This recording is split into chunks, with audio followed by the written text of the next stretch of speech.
Vijayawada sub జైల్లో మాజీ మంత్రి వైసీపీ నేత జోగి రమేష్తో వైసీపీ నేతలు వెల్లంపల్లి శ్రీనివాస్, దేవినేని అవినాష్ ములాఖాత్ అయ్యారు. కూటమి ప్రభుత్వాన్ని ప్రశ్నించడంతోనే రమేష్పై తప్పుడు కేసులు బనాయించి జైల్లో వేశారని వారు ఆరోపించారు. ఇచ్చిన హామీలను అమలు చేయలేక తప్పుడు కేసులు పెట్టిస్తున్నారని ఈ సందర్భంగా వారు విమర్శించారు.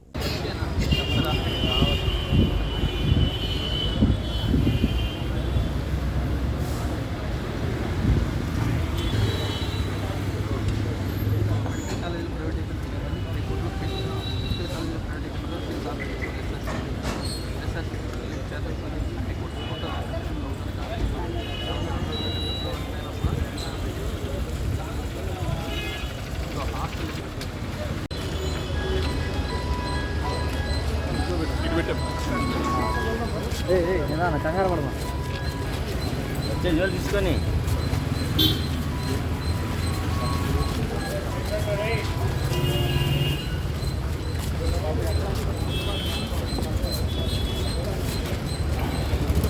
ఈరోజు మా మిత్రులు మాజీ మంత్రులు జోగి రమేష్ గారిని విజయవాడ జైల్లో మేము మా దేవినేని అవినాష్ గారు మల్లాకృష్ణ గారు కలిసి రావడం జరిగింది. చాలా బాధాకరం.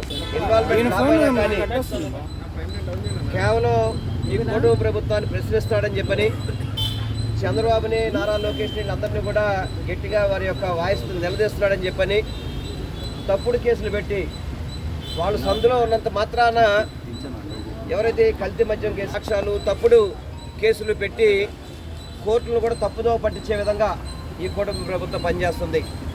ఇప్పటికి 68 రోజులు ఎటువంటి తప్పు లేకుండా ఒక బీసీ నాయకుడు, మా పార్టీకి ముఖ్య బీసీ నాయకుడు, అటువంటి బీసీ నాయకుడిని వేధించడం అనేది చాలా బాధాకరం కూడా.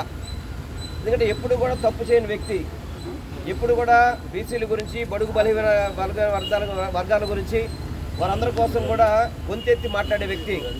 అటువంటి వ్యక్తి గొంతు నొక్కాలని చెప్పని కేసు పెట్టి వారి మీద, వారి కుటుంబ సభ్యుల మీద, చివరికి వారి శ్రీమతి గారి మీద కూడా హాస్పిటల్లో పరామర్శించడానికి వెళ్తే అక్కడ కూడా కేసు పెట్టడం, వాళ్ళ కుమారుల మీద కేసులు పెట్టడం, వాళ్ళ కుమారుని విచారించడం, వాళ్ళ కుటుంబ సభ్యులందరినీ కూడా వేధించడం, ఇవన్నీ కూడా రాష్ట్ర ప్రజలు గమనిస్తున్నారు. ఇప్పటికీ కూడా నారా లోకేష్కి, చంద్రబాబు నాయుడు గారికి ఇంకా కోపం తగ్గినట్టు లేదు. కేవలం కక్షపూరితంగానే ఇవి చేస్తారు తప్ప ఎక్కడ కూడా వాళ్ళకి ఎటువంటి కేసుల్లో లేదనేది అందరికీ తెలిసిన విషయమే. దీన్ని మేము పూర్తిగా ఖండిస్తాం. ఎందుకంటే ఈ చంద్రబాబు నాయుడు కూటమి ప్రభుత్వం ఏర్పడి 19 నెలలు వస్తుంది. ఈ 19 నెలల్లో ప్రజలకు చేసింది ఏమీ లేక, ఇచ్చిన సంక్షేమ పథకాలు అమలు చేసిన పరిస్థితి లేదు, ఒక్క మాట నిలబెట్టుకున్న పరిస్థితి లేదు, ఒక పథకం అమలు చేసిన పరిస్థితి లేదు. వీటన్నిటిని కూడా వీటన్నింటిని కూడా తప్పించుకోవడానికి పాలిటిక్స్ అన్ని కూడా డైవర్ట్ చేసే విధంగా ఎవరైతే వైఎస్ఆర్సీపీ నాయకులందరినీ కూడా తప్పుడు కేసులు పెట్టి అరెస్టు చేసుకుంటూ ముందుకెళ్తారు తప్ప పరిపాలన అంతా కూడా గాడి తప్పిపోయింది. ఇప్పటికీ 3 లక్షల కోట్లు అప్పు చేశారంటే సిగ్గుండాలి చంద్రబాబు నాయుడికి. 3 లక్షల కోట్లు అప్పు చేసి ఏం పథకాలు మీరు చేశారు, ఏమి సాధించారు? అమరావతిలో సాధించారా? చేసిందేమీ లేదు. పోలవరం జరిగిందా? చేసిందేమీ లేదు. సంక్షేమ పథకాలు అమలు చేస్తారా? ఏమీ అమలు చేయట్లేదు. కేవలం ఈ డబ్బులన్నింటినీ కూడా వాళ్ళ బినామీలకు దోచిపెట్టే విధంగా అమరావతిలో ల్యాండ్స్ కావచ్చు, అవన్నీ కూడా పూర్తిగా కూడా బినామీలకి దోచిపెట్టి వాటన్నిటిని కూడా ప్రశ్నించకూడదు, ప్రశ్నిస్తే అది ఎవరినైనా సరే లోపలేస్తామని చెప్పిన విధంగా భయపెట్టే విధంగా ఈ కూటమి ప్రభుత్వం పనిచేస్తుంది. ఏ ఒక్కరు కూడా భయపడే పరిస్థితులు. ఇందాక ఇప్పుడు జోగి రమేష్ ఉత్సాహంగా బయటకు వచ్చి పనిచేస్తారు తప్ప వీటికి ఎవరు కూడా భయపడేవారు లేరని చెప్పని కూటమి ప్రభుత్వ నేతలకి హెచ్చరిస్తూ ఇప్పటికైనా కానీ పరిపాలన సరిగ్గా చేయాలని చెప్పని మీ ద్వారా నేను వాళ్ళు డిమాండ్ చేస్తున్నాను. ఈరోజు అందరికీ నమస్కారం. ఈరోజు పెద్దలు, మాజీ మంత్రివర్యులు, మరీ ముఖ్యంగా వైఎస్ఆర్ కాంగ్రెస్ పార్టీలో కానివ్వండి, ఈ రాష్ట్రంలో ఒక బీసీ నాయకుడిగా బలహీన వర్గాలు జరుగుతున్న అన్యాయం అనేక సందర్భాల్లో ప్రశ్నించి వాళ్ళందరి కోసం పోరాటం చేసిన నాయకుడు జోగి రమేష్ గారిని అన్యాయంగా 68 రోజులు ఒక తప్పుడు కేసుతో, ఆయనకి సంబంధం లేని తప్పుడు కేసులతో ఈరోజు ఆయన్ని ఇబ్బంది పెట్టి జైల్లో వేసి 68 రోజులు. ఈరోజు పెద్దలు వెల్లంపల్లి శ్రీనివాసరావు గారు కానివ్వండి, అదేవిధంగా పెద్దలు మల్లాకృష్ణ గారు, మేమందరం ఈరోజు జోగి రమేష్ గారిని తెలుసుకున్నాం. ఆయన ఒకటే చెప్పారు, ఎంత ఇబ్బంది పెట్టినా, ఎన్ని కష్టాలు పెట్టినా మేము బయటకు వచ్చిన తర్వాత కూడా చంద్రబాబు నాయుడు కూటమి ప్రభుత్వాన్ని నిలదీస్తే కార్యక్రమం చేస్తానే ఉంటామని చెప్పని జోగి రమేష్ గారు ఎంతో ధైర్యంగా చెప్పడం జరిగింది.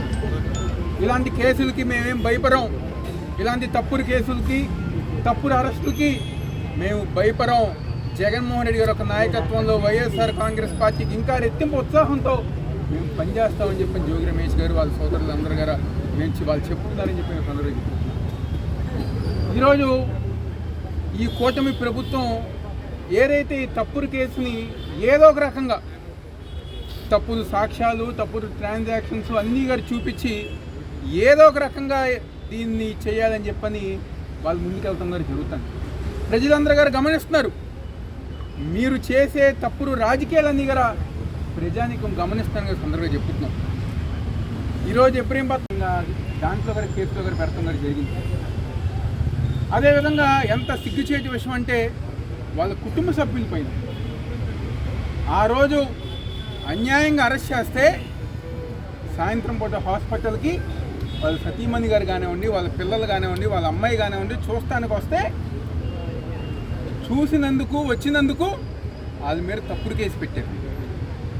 ఈరోజు జోగి రమేష్ గారు అరెస్ట్ అయిన నియోజకవర్గంలో కానివ్వండి వైఎస్ఆర్ కాంగ్రెస్ పార్టీ నాయకులు, కార్యకర్తలు, మరీ ముఖ్యంగా జోగి రమేష్ గారి అబ్బాయి యాక్టివ్గా పార్టీ కార్యక్రమాల్లో, ప్రజా వ్యతిరేక కార్యక్రమాల్లో పాల్పంచుకుంటున్నారంటే ఆయన విచారణ పిలిపించి ఇబ్బంది పెట్టాలని చెప్పని చూశారు.